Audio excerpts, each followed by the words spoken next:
Galdetzen badidazu zer den hezkuntzan egin aldudan ekarpenik handiena, nik esango nuke ikasleak motibatzen saiatzea dela. Agian nik txikitan oso motivazio eskasa izan nuelako. Ez dakit zer gertatzen zitzaidan, ez nintzen pizten, oso apatiko nengoen klaseetan. Ez zen irakasleen gaitik, igual zen nire jarrera, ez nuen nire burua hor kokatzen.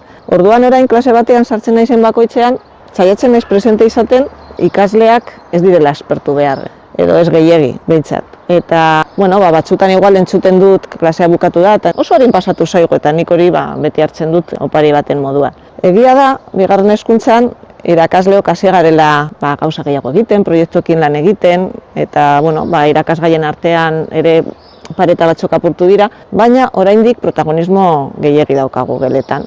Eta nik uste horrek ekartzen duela apur bat ikasleak ez motibatzea, ez? Beraiek behar dute espazio bat, eta asko kostatzen zaia adibidez ateratzea gauzak azaltzera. Askotasunean ere egin behar du ahalegin gehiago eta utzi apur bat klasea bere eszenatokia izaten. Horretan, irakasleok oraindik denbora gehiegi ematen dugu hor, ez? Gure tarima horretan.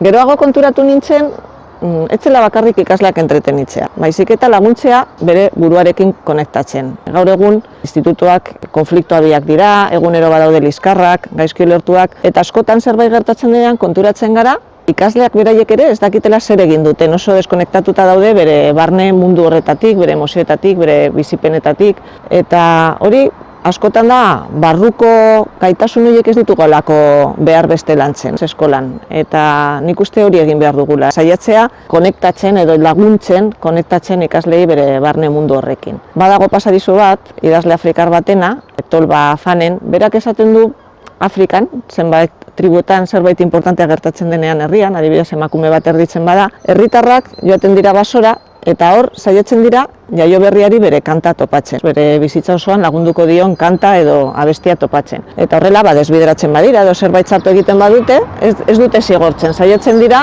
gogorarazten zein den bere doinua. Eta nik uste irakasleok gauza bera egin beharko genukela. Saiatzea ikaslei bakoitzari bere doinua topatzen. Eta ez guztientzat doinu bera. Eta nola? Taldetik. Nik hori oso argi daukat ipuinean bezala, herritarrek laguntzen jaio berriari, gu saiatu behar gara edo barruko gaitasun hori lantzeko egin behar dugu pertsonen artekoa lantzea. Bizitzan adibidez, ikasten ditugun gauzarik importantena, berba egitea, ibiltzea, taldean ikasten dira. Beraz, apur bat labur bilduz nik zeri ematen diodan garrantzia irakaskuntzan, motivazioari, ipuinari, istorioen garrantziari, barruko adimena lantzea eta taldea. Eta, norabide honetan jarraituko dut nire arealea jartzen.